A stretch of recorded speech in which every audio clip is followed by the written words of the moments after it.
As a homeschool mom, I advocate for a super long summer for myself. I want it to be so good and so long that I actually want to go back to teaching homeschool just to give a little bit more structure to our days. But I need to tell you about these 5 things I focus on during the summer. You need to hear these. You need to try them. I'm Danielle Hogan, and this is Hogan Life. Welcome to my channel. I am a homeschooling mom of 7. These 7 children range from 16 to 2. Even though I love homeschooling, I have never come to the end of the school year and thought, man, I wish it wasn't over. Have you? I am dancing around the house like a crazy person and high-fiving everyone, including the UPS man. So I never look at my kids and think, well, you guys are behind, so we should do summer school. In fact, even if they are behind, which they always are behind in one subject or another, based on somebody's opinion. This is not school system at home. This is home school. Home everything. Home life. So the first thing I do not entirely give up is math. I know that's a rough one. Not math. Hear me out, okay? I know it's rough, but math is just one of those subjects that you build faithfully on, line by line throughout the year.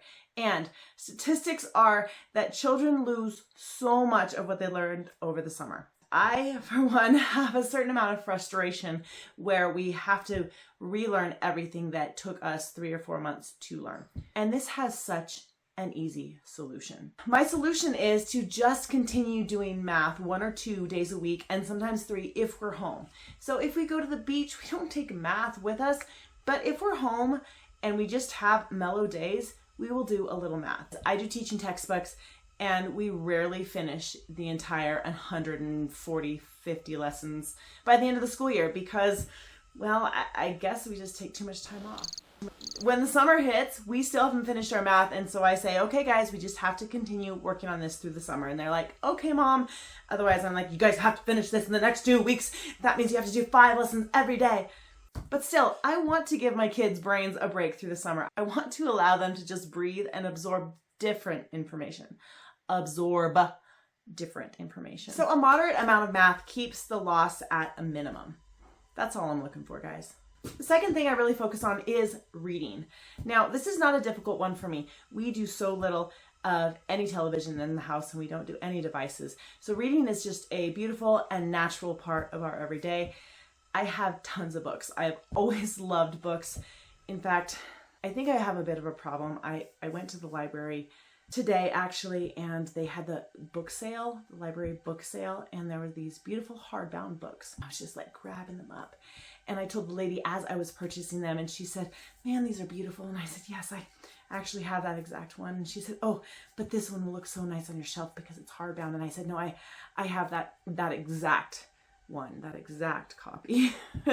And she looked at me like I was a crazy person, although I think she understood because she works at a library.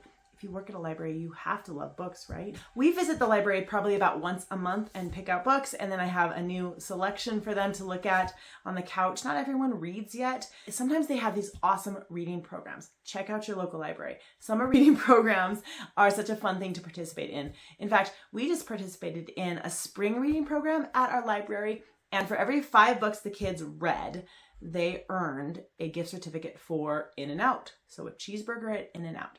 They treated the entire family to In-N-Out dinner, and it was super fun, and they were super proud. Leading them in the way of success is such an important part of our jobs as moms, and just making those things super available. Books they love. I'm also committed to continuing our read aloud throughout the summer. Now, we haven't finished the book we're currently on. It's called The Turkey Walk, I want to say. Anyway, it's just a charming book. So we're going to finish that this summer, and then we'll probably have a vote on what should be our family summer reading book.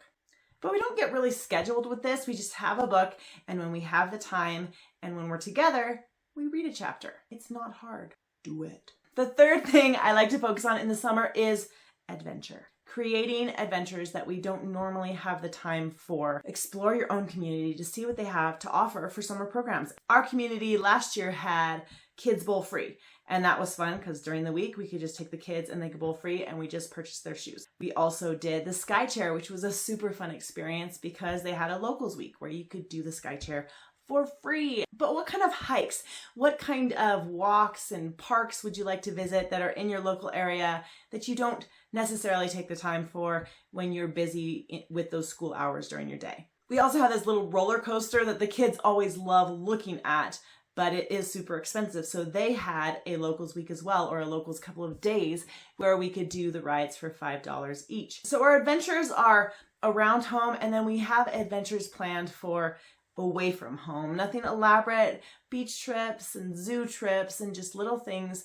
that we look forward to during our summer. But I like to create adventures out of ordinary things and just keep building on that sense of expectation that kids have so naturally and they don't lose it like adults sometimes do. My number 4 thing I like to focus on during our summer, and I love, love, love this one, home days with no schedule.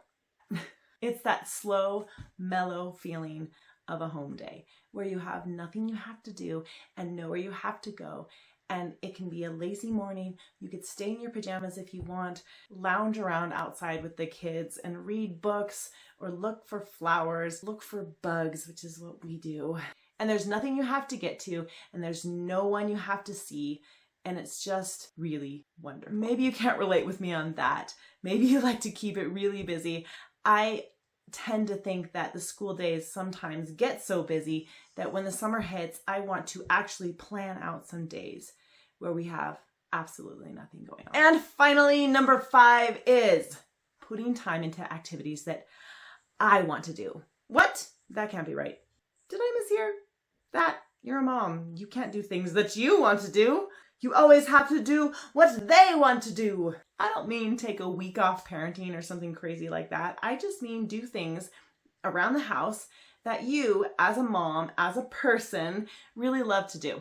Like maybe it's a home project. Maybe it's painting some furniture. Maybe it's reading a book. For me, something I really anticipate is having a summer piano piece that I'm either going to learn or one that I've loved in the past that I haven't practiced for like, I don't know, 2 decades. I know there are just so many things around a house that you see and are like, when am I ever going to get to that?